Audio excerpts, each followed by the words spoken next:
On avait vu un PSG, je vais pas dire stérile, mais un PSG qui avait fait 2 matchs nuls au début du championnat. Ouais. Ils ont montré un petit peu leur première patte la semaine dernière. Est-ce que, avant de voir cette rencontre face à un Lyon malade sur le papier, tu t'attendais quand même à voir un PSG un peu balbutier son football, ou tu t'attendais vraiment à voir le PSG prendre les devants rapidement comme Non, ça? franchement, en fait, c'est aussi par rapport à l'adversaire, c'est que Lyon est très mal en point en ce moment et du coup, je voyais bien le PSG enfoncer le clou hier soir. Et c'est ce qui s'est réellement passé, au-delà de ce que je pouvais imaginer, malheureusement, pour les Lyonnais. Mais non, c'était vraiment quelque chose d'assez impressionnant de voir cette maîtrise de contre, de possession. Il y avait un peu de tout. Il y avait aussi Mbappé qui a été collectif, qui a pas été solitaire. Et j'avais une question, les notes qu'on vient de voir, c'est les notes de quoi ça C'est l'équipe, je Alors, pense. Jean va me donner. Alors, c'est vrai que Ça dans le peut- chat, il y avait écrit Ougarté 8. C'est vrai Il a qu'Ougarté eu à plus 6, 6, oui. ça m'étonne, mais Oui, ouais, mais c'est vrai qu'il est sous-noté. Ouais. il est bien à 6, visiblement, Ah ouais, Ougarté. mais là- Bah, il y a toujours des petites bizarreries des fois où on n'est pas tout le temps d'accord. Là, honnêtement, je suis pas très d'accord. On sait que c'est un poste ingrat, ce poste de milieu de terrain récupérateur, parce que c'est souvent un travail de l'ombre, mais de là avoir 6 avec Surtout la que c'est prestation lui qui amène qu'il le livre. premier but. Hein. Exactement. Et je crois qu'il a... Oui, et puis ça change tout le match. Hein, Et il fait une passe D aussi. Ah ouais, ouais. Il a un rôle où c'est lui Non. qui fait quand même le sale boulot au milieu de terrain, qui va te gratter les ballons, etc. Et en plus de ça, il t'apporte 2 buts dans Ah le ouais, premier non. qui conditionne grandement la suite du match. Et donc oui, j'avoue que le 6, là, je sais Ah, pas là, d'où il le sort. c'est incompréhensible pour moi. Mais c'est sévère. Ouais, complètement sévère. Après, Asensio, c'est complètement mérité. Honnêtement, c'était un peu un mystère pour moi. Et franchement, c'est intéressant. En sachant qu'il y a du monde derrière. On a signé Colo, il y a Ramos. Donc lui, quelque part, ça va être... il peut jouer un peu partout. Donc c'est ça aussi l'avantage. Mais je pense qu'il va nous rendre service au-delà de nos espérances. Et franchement, j'ai failli le mettre en coup de cœur, mais c'est pour ça que pour moi, comment on dit Ugarte? Ougarté. Ugarte. Ugarte, pour moi, c'était vraiment la belle surprise, même si on avait déjà vu les prémices sur les premiers matchs. Hernandez aussi sur le début de saison. Hernandez, c'est bon, ouais. honnêtement, il est irréprochable jusqu'à maintenant, quoi.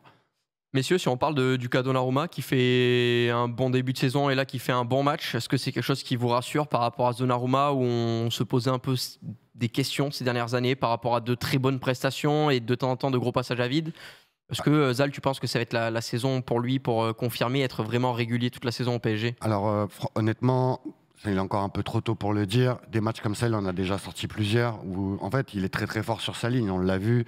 Dès que c'est sur sa ligne, il fait partie des tops mondiaux. Et du coup, faut voir ce que ça donne après sur les sorties. Tu vois, c'est là où en fait, par rapport Son à jeu au pied l'adversité, aussi. voilà, le jeu au pied, hors de sa ligne, l'adversité, elle n'était pas non plus folle. C'est pour ça qu'on n'a pas pu voir toutes ses qualités. Mais ses qualités, c'est sur la ligne. Et hier, il a été clairement le facteur X aussi de l'équipe, parce que du coup, Lyon n'ont pas pu se relancer, parce que ça aurait pu changer le match. Hein. Si Lyon marquait assez tôt, le match n'aurait sûrement pas été le même.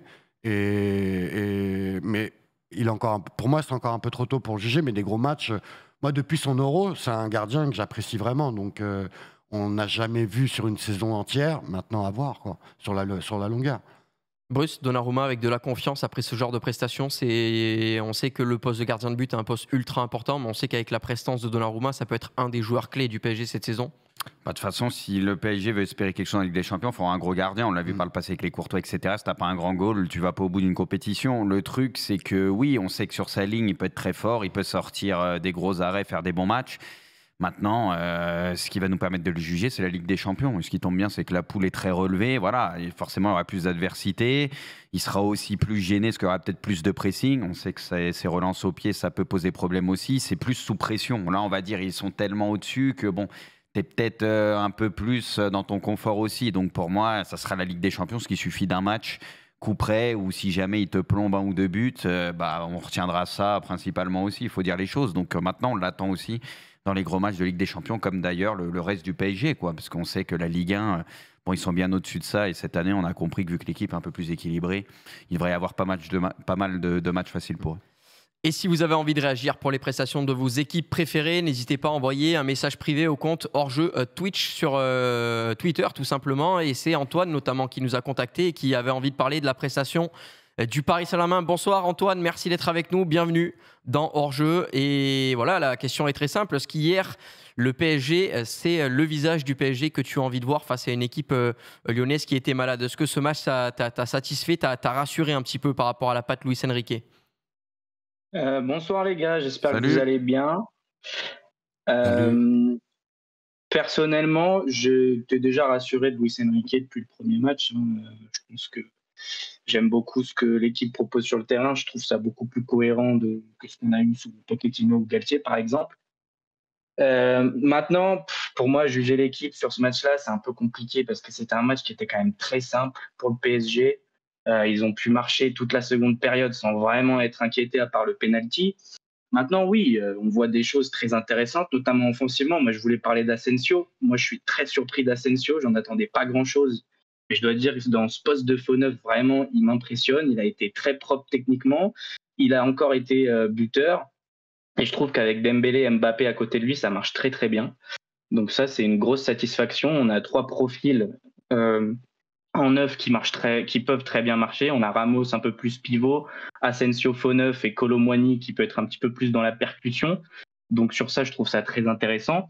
Maintenant, ouais, le milieu de terrain, évidemment que c'est le point d'interrogation de cette équipe. Moi, je pense que un milieu de terrain Vitinha, Ugarte, Zaïre Emery, dans 2-3 ans, ça peut être très intéressant. À l'instant T, c'est vrai que ça peut être un petit peu compliqué. Après, on les a pas encore vus contre une grosse équipe européenne et comme vous le répétez, on le verra très très vite. Euh, mais voilà, aussi Zaïre Emery, il faut revenir sur son cas parce que je pense qu'il ne faut pas le faire jouer titulaire tout le temps non plus. Moi, hier, je l'ai trouvé vraiment super fatigué, quoi. Surtout en deuxième période, j'ai vraiment trouvé qu'il avait accusé le coup. Euh, donc voilà, mais ouais, est-ce que je peux vraiment me satisfaire de cette performance-là? D'un côté, oui. D'un autre côté, c'est vrai que le rythme a tellement diminué en seconde période que bon, j'ai un peu l'impression d'avoir quitté le match d'un mauvais pied, quoi. Ok. Est-ce que tu penses que Randal Kolo Muani va arriver à s'acclimater un petit peu à ce système mis en place par Luis Enrique? Comment tu l'attends, toi, cette arrivée? Tu penses que ça va changer de manière radicale cette équipe du Paris Saint-Germain dans son animation offensive ou est-ce que tu penses que ça va prendre un petit peu de temps? Moi, je suis très fan du profil de Kolo Muani.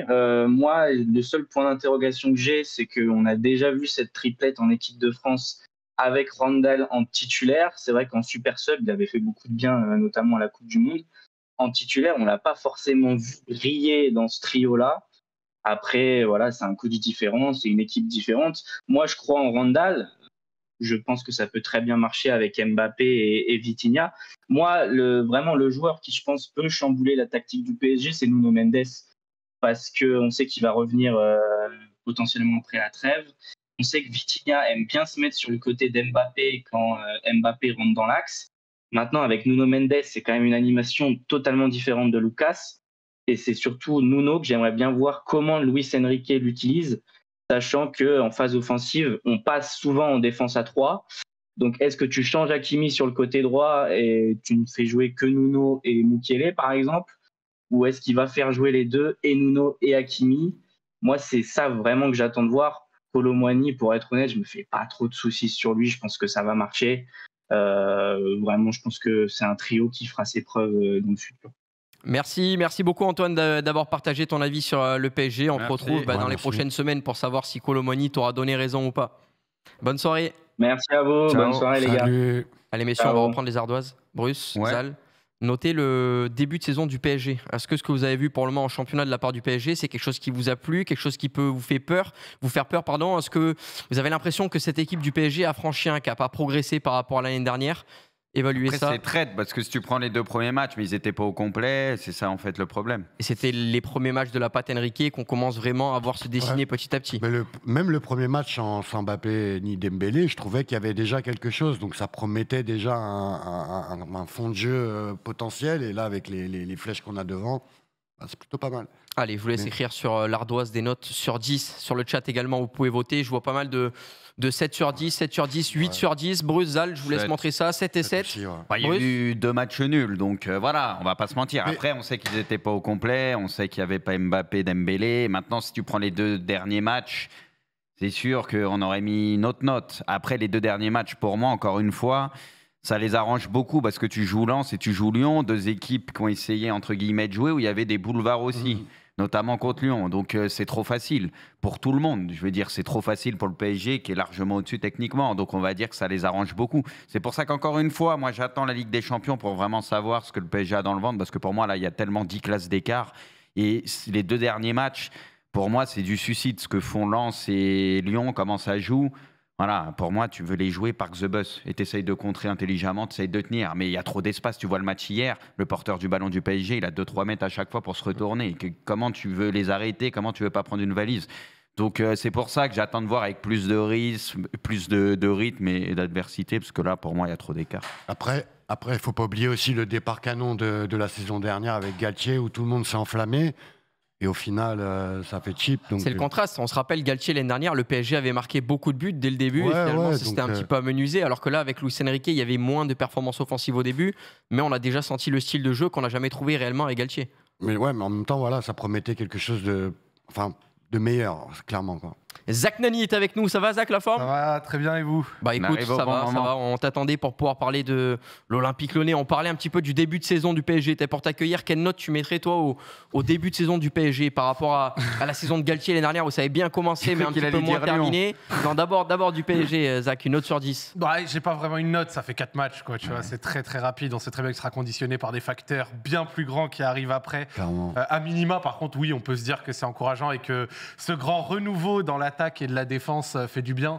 Lucas Hernandez, je le disais déjà après le match contre Lens, si ça continue, enfin si son physique le laisse tranquille, au prix où tu l'as eu, même si le prix est lié au fait qu'il ait des blessures ou en tout cas un risque de blessure, bah c'est un très bon achat.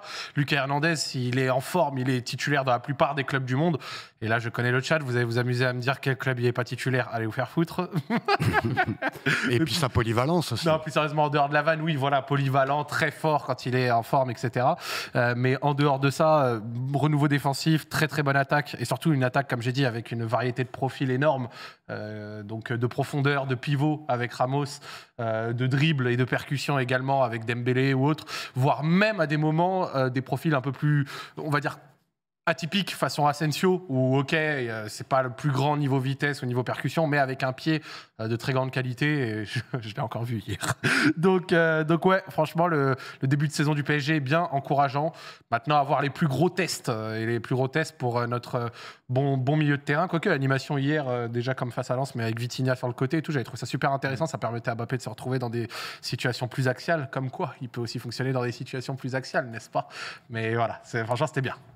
La prestation de l'OL. l'OL. Profondeur, il peut, ça c'est sûr. Mais quand il y aura moins de profondeur, il ne pourra pas. C'est ça le problème. Mais le truc, il y a un joueur que je voulais souligner aussi. On a été dur avec lui, je pense à juste titre. Marquinhos, j'ai l'impression qu'il y a un peu de mieux. Ouais. Il est en train de remonter la pente et ça peut faire du bien aussi au PSG, parce qu'on le reconnaissait quasi plus depuis quelques temps. Enfin, c'était loin de la meilleure version de Marquinhos. On a l'impression, c'est peut-être aussi ce que le PSG joue mieux. Tu vois, il est plus en confiance et tout, mais tu sens qu'il y a du mieux, quoi. Et le fait de ne pas avoir été titulaire le premier match, ça l'a peut-être piqué fort, quoi. Ouais. C'est possible pour Marquinhos, avec toutes ces histoires aussi liées au Capitana qui ont fait un petit peu bouger le vestiaire. En tout cas, Marquinhos revient un petit peu mieux que lors de la saison dernière. Zach, pas de question orientée pour l'Olympique Lyonnais. Je vais juste te poser une question très simple. Voilà, qu'est-ce que tu as pensé de la prestation, de l'attitude des joueurs, du jeu proposé?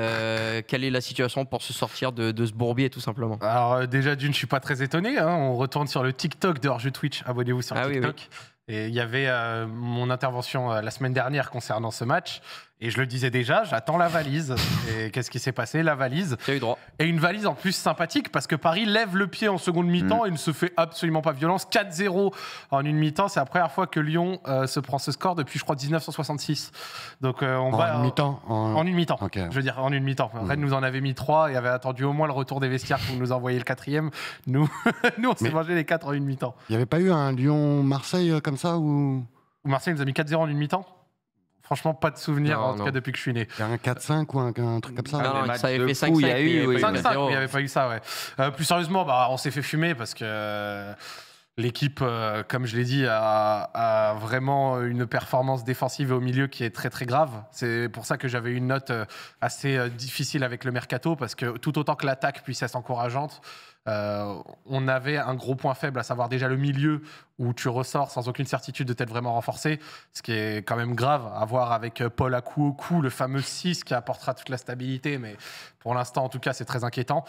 Tolisso très mauvais, Cacré pas bon et dans un rôle qui ne lui sied pas, beaucoup trop haut sur le terrain, et Maitland-Niles, voilà, bon, pas grand chose à redire sur lui, il vient d'arriver, et une défense qui s'est vraiment affaiblie, notamment en défense centrale, avec la blessure de Lovren, le départ de Lukeba, Diomandé, qui n'est absolument pas au niveau requis pour être un titulaire crédible. Il y a eu beaucoup de cadeaux. Hein. Au-delà d'être bien en dessous, vous leur offrez le match sur un plateau. Quoi. Si tu peux aller voir mon tweet où j'ai fait quelques screenshots sur le 3e but, Ruano, sur le 3e but, ça part de tout. Tolisso qui prend pas Ugarte, Cacré qui sort à contre-temps avec Asensio qui part dans son dos, Diomandé qui est orienté en direction du Staples Center.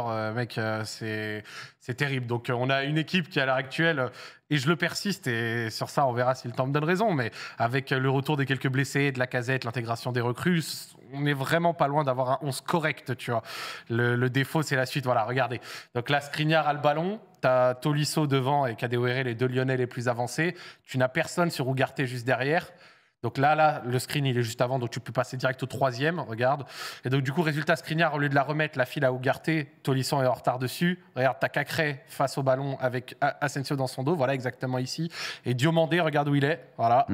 Screen d'après, hop. Diomandé, il a cru que l'arbitre c'était un central aussi, voilà. non, peut-être. Et juste après, Asensio part dans le dos de Cacré, Diomandé est complètement mal placé, et il a suffi d'un total de passes vers l'avant de 2 pour casser le bloc, ce qui t'indique quand même qu'en plus d'avoir des joueurs qui sont mauvais, et ça, il n'y a pas de souci, je sais que les artistes sur le terrain sont fortement responsables des boosts qu'on voit, c'est une animation défensive complètement ignoble et un collectif non travaillé à l'entraînement, ce qui fait que quand bien même il y a des choses qui sont largement imputables aux joueurs, ce qui est travaillé à l'entraînement est nul, et en plus de ce screen-là qui le prouve, enfin de ce but-là qui le prouve, si tant est qu'il fallait attendre ce but, c'est aussi sur coup de pied arrêté, quoi.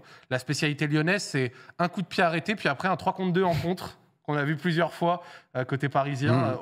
C'est bien, les coups de pied arrêtés sont vraiment travaillés au poil. Heureusement que Laurent Blanc refuse que ces séances d'entraînement soient filmées. Ce serait tellement dommage qu'on puisse s'inspirer de la recette des pâtes au caca qu'on voit tous les week-ends, parce que c'est vraiment bien moche. Et il y a un moment, un peu dans le... Je trouve que c'est encore pire que l'action que tu as montrée. Je crois que c'est Vitinha en première mi-temps qui fait un petit extérieur du pied qui lance Mbappé dans la profondeur, je crois que c'est ça.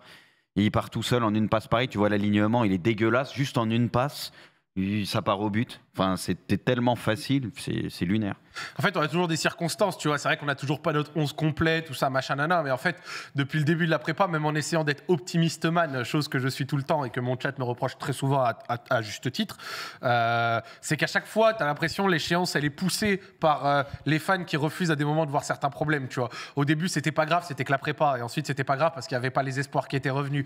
Ensuite, c'était pas grave parce que la prépa, ça compte pas. Fallait attendre le 13. Ensuite, le 13, c'est pas grave, on perd, mais le match était pas si mauvais. Ensuite, contre Montpellier, c'est pas grave parce qu'il y avait quelques absents. Ensuite, contre Nice, il fallait jouer à 10 derrière parce qu'il fallait récupérer un point et arrêter l'hémorragie. Et hier, c'était pas grave parce que... Voilà. Et donc, en fait, tu ne fais que de repousser l'échéance d'une réalité qui fait mal. C'est que le club va mal en interne et bien entendu au niveau de la direction et de la direction sportive, avec Textor et ses nombreux mensonges pendant l'été, Olas et son blocage de compte, etc. Mais sur le terrain, c'est pas bien reluisant entre des joueurs à l'attitude douteuse pour certains.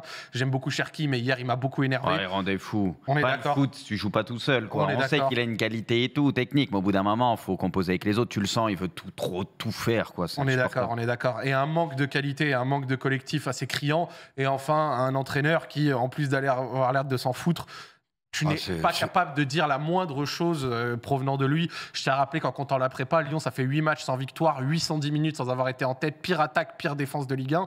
Mais quand tu dis que Laurent Blanc, c'est pas normal, il y en a certains qui disent qu'ils y peuvent rien parce que c'est pas lui qui fait le mauvais contrôle sur le pénalty de la 2e minute.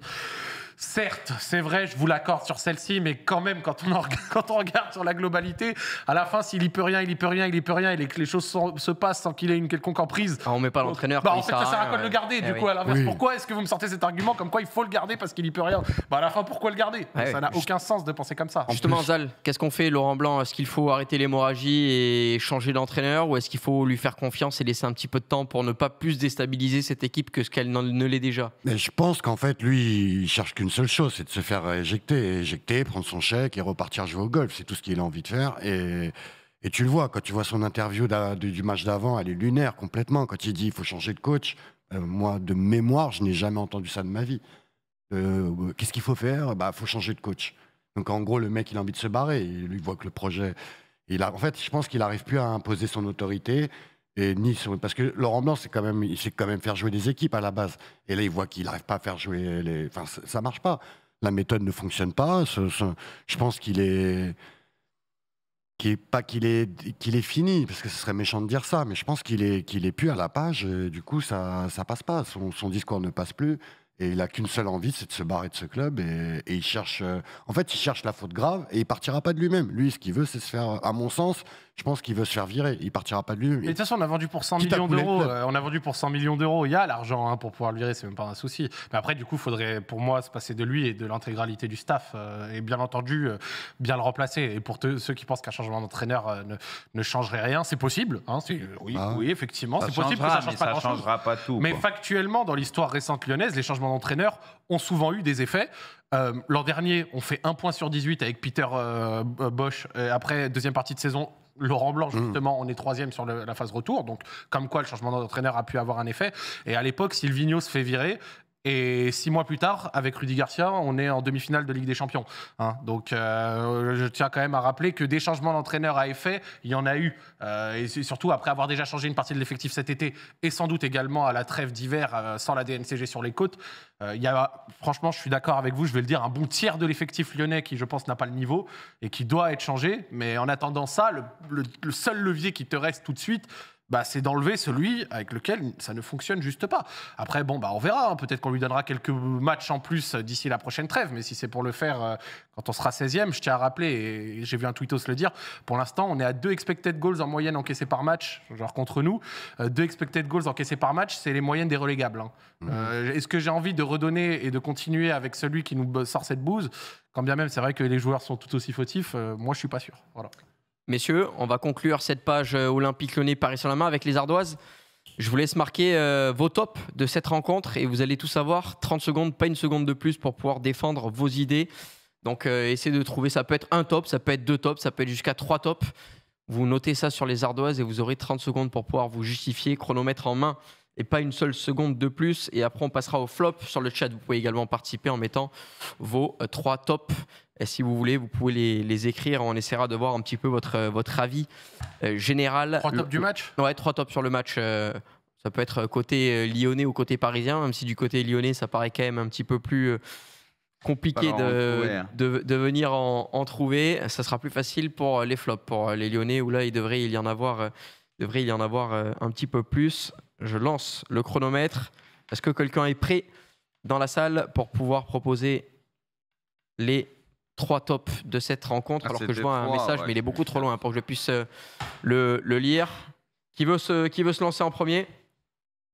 Bon, moi, si tu veux, je peux y aller. Hein. Et on y va. Alors, Bruce Granek. J'en ai mis 4. Hein. J'ai mis Asensio pour. T'as 30 secondes quand même. J'ai mis Asensio pour commencer, parce que pour moi, on verra ses limites en Ligue des Champions et tout, bien sûr, mais il servira dans la rotation et en Ligue 1. Et il fera bien évidemment le taf, ça, on n'avait pas de doute là-dessus, mais il est bon, il faut le souligner. Ugarte, bien évidemment, qui est le meilleur Parisien de ce début de saison et qui est, encore une fois, au-delà de l'abattage qu'il est au milieu de terrain, il t'apporte des buts. Hier, on l'a vu. Donc rien à dire, j'ai mis Kix, parce que voilà, quand il y a de la profondeur et qu'il y a des espaces, on sait que de toute façon, c'est des matchs où il va s'amuser. Hier, c'est le genre de match où il peut en mettre 4 sans souci. Et j'ai mis aussi Donnarumma, parce que voilà, on l'a dit qu'ils ont quand même concédé des occasions et que voilà, il a fait des très très gros arrêts sur sa ligne. Impeccable, on est dans les 30 secondes. Zal, je remets à 0, tu te lances ? Ok, pareil, Asensio, j'ai mis Asensio, Ugarte et Kix. Je voulais mettre Donna, mais bon, je préfère quand même mettre Kylian Mbappé, parce que pour Asensio, pour cette belle surprise, pour ce qu'il apporte dans l'équipe, en faux numéro 9, comme ça, c'est vraiment intéressant. Ensuite, Ugarte, pour sa grinta qu'il apporte au milieu de terrain. Et Kylian Mbappé pour aussi, malgré il a marqué 2 buts, mais pas que. Il a été très collectif, il n'a pas été égoïste. Et franchement, de le voir comme ça, pour moi, il n'y a pas mieux. Juste Kanto, si je peux préciser, quand je dis Asensio limite avec des champions, c'est en tant que titulaire, les gars. Je dis pas dans la rotation machin, il peut servir. Évidemment, mais il a gagné plusieurs Champions League. Non, mais en mode, je pense pas qu'il sera titulaire dans les gros matchs de Ligue des Champions avec le PSG au complet, avec Kolo Muani, Ramos, etc. Après, je peux me tromper si jamais machin, mais pour moi, il a quand même certaines limites à ce niveau-là. Messieurs, je vous laisse préparer les flops pendant qu'on écoute Zach pour les tops. Ugarte, je double si Je le souligne parce que sur le premier but, c'est lui qui fait le pressing sur Tolisso et qui provoque le penalty. Sur le deuxième but, c'est lui qui récupère le ballon sur Maxence Cacré et qui du coup donne le but derrière. Et enfin, sur le troisième but, c'est lui passeur décisif. Donc en fait, sur tous les buteurs pour un milieu défensif, c'est littéralement, enfin sur les 3 premiers buts, c'est lui qui a un impact énorme. Donnarumma, parce que malgré tout, les Lyonnais ont quand même eu un volume d'occasion pas inintéressant et il fait plein d'arrêts. Et Dembouz, parce que franchement, j'ai bien aimé sur son côté, pas mal de... Enfin, j'ai bien aimé, j'ai pas bien aimé parce que je l'ai subi, mais je trouve qu'il a été vraiment déséquilibrant. Il a fait un bon match au global, et bien évidemment Kicks parce qu'il met 2 buts. Mais Dembouz, voilà, je tenais quand même à le dire, j'ai bien aimé son match. J'ai trouvé que, notamment sur le deuxième but, il avait fait un travail pertinent. Donc, ouais, non, pas mal. Attention, Zach Nani, 45 secondes. On a dépassé de 15 secondes. Ce sera un carton jaune pour vous. Et attention. Moins un point pour le quiz à venir. Celui-là, il ne pourra pas sauter devant la commission de discipline. Monsieur Zach, il va falloir faire attention pour les flops. Zach, je te laisse préparer tranquillement tes flops du côté du PSG. Alors là, je pense que tu peux faire, j'imagine, 5 ou même 10 minutes de dissertation sur ça. C'est sûr que j'ai 30 secondes là. Ouais, tu vas avoir 30 secondes. On commence avec toi, Bruce, pour les flops. Fallait écrire aussi les flops, mais les flops de tout le match. Les flops de tout le match. Bon, Zal est prêt, on va lancer Zal. Et toi, Bruce, je te laisse écrire tranquillement tes flops. Bon. Diomande, c'était une catastrophe, comme il a expliqué Zach sur le but. Après, ensuite, Cherki, il en a trop fait pendant tout le match. Et en vrai, il a été contre-productif contre-productif pour son équipe. Et Kadewere était bien meilleur il y a combien de temps? C'était il y a 3 ans, 4 ans et je pense qu'il a perdu un peu son foot et ça va être compliqué de retrouver un joueur du même niveau que quand il est arrivé il y a 3-4 ans, c'est ça Kadewere. Il est arrivé en 2020, en janvier 2020. Ouais. C'est terminé, Zal. On termine donc avec Chino, Kadewere. Bruce, Zach, qui veut se lancer? Allez, Bruce Granet, moi, j'écris rien parce que je dirais Lyon pour sa globalité, de toute façon. C'est pas comme si le milieu de terrain était bon, ou la défense était bonne, ou l'attaque était bonne. Il y a des problèmes pour moi partout. Comme je l'ai dit, c'est un problème général qu'on voit à Lyon depuis quelques temps, même si c'est vrai que c'était beaucoup mieux sur la fin de saison dernière, la deuxième partie de saison. Mais là, dans l'ensemble, quand tu vois le match d'hier, il n'y a pas grand-chose qui va, quoi. Les joueurs, ils sont dépassés 3 ans. Il y a trop d'erreurs bêtes en plus qui facilitent la tâche du PSG. Donc, je dirais l'OL dans sa globalité, voilà, qui n'est pas en confiance et pas au niveau, tout simplement, pour le moment. Ok, l'Olympique lyonnais pour Bruce Granet. On conclut avec toi, Zach. J'imagine que tu as pas mal de choses à dire. On est parti, Zach. Diomandé, je pense que ça suffit à soi-même. Pas au niveau du tout. Le milieu, catastrophique. 2 buts qui viennent de gros soucis techniques, tels que des contrôles, avec toujours Tolisso qui joue avec un cathéter qui le suit et Cacré qui est l'ombre de lui-même depuis un moment. Ougarté l'a senti. Hein. Et Kadewere, parce que Kadewere, sans déconner, il n'y a plus rien à sortir de ce mec. Il aurait fallu s'en séparer. Pas du tout au niveau, un cadavre. Passe jamais devant son défenseur. Plus aucune vivacité. C'est l'ombre du joueur qu'il a pu être, alors qu'il n'était jamais été extraordinaire. Il était grand max bon. Donc voilà. Et pour ceux qui, juste vite fait, petit message en dehors des flops, Cherki a été pas mauvais dans le jeu. Hier, il a fait quelques diffs, quelques dribbles, quelques trucs. Peut-être l'un des meilleurs Lyonnais dans le jeu avec Nuama, quoique il y a encore des choix qui pouvaient être contestables. Par contre, dans l'attitude, et c'est ça qu'on dénonce, dans l'attitude, ça a été pour les autres, toxique et détestable. Exactement. Que ce soit la séquence sur Nuama où il demande le ballon dans le pied. Dès le début, il lui met la pression en plus. Où il demande le ballon dans le pied. À un moment, et une séquence en deuxième mi-temps qui va marquer, Maitland-Niles récupère le ballon et dans son dos, Cherki est à genre 10 mètres et au lieu de créer du mouvement, Maitland-Niles joue de l'autre côté. Cherki est comme ça, bras levés tout le temps. C'est insupportable. T'as 20 ans. Tu commences à être un leader, c'est l'un des meilleurs Lyonnais depuis le début de saison, ça on peut lui reconnaître, l'un des seuls qui assume son statut, mais ton statut il te donne pas le droit d'avoir un comportement de diva comme ça, comme si tu avais prouvé à l'échelle d'un Neymar ou d'un Messi ou d'un truc comme ça, quand eux pouvaient être frustrés d'avoir à tout créer dans un pari vraiment terrible. Lui, dans un match comme ça, t'as juste pas le droit d'avoir cette attitude. C'est vraiment détestable et c'est très énervant, alors que moi j'aime beaucoup le joueur, mais Léo là comme ça, machin, nanan, toutes les 2 secondes à se plaindre. Lyon n'a pas besoin de ça en ce moment. C'est insupportable. Je l'ai vu à un moment, il y a Ernest Noama qui est sur le côté droit et qui part dans des dribbles et Cherki se met devant lui, s'arrête et lève les bras. Il pourrait faire un mouvement en plus, tu vois, pour proposer une solution. Il voit quelqu'un les jambes en feu, le ballon. Surtout que Noama est seul contre 3 joueurs parisiens et arrive à ressortir avec le ballon. Non, il croit qu'il va lui poser le ballon dans le pied et partir, mais c'est un pigeon voyageur. Il décrochait tout le temps, en gros, donnez-moi la balle et je m'occupe du reste. Et ça, H24, t'as l'impression.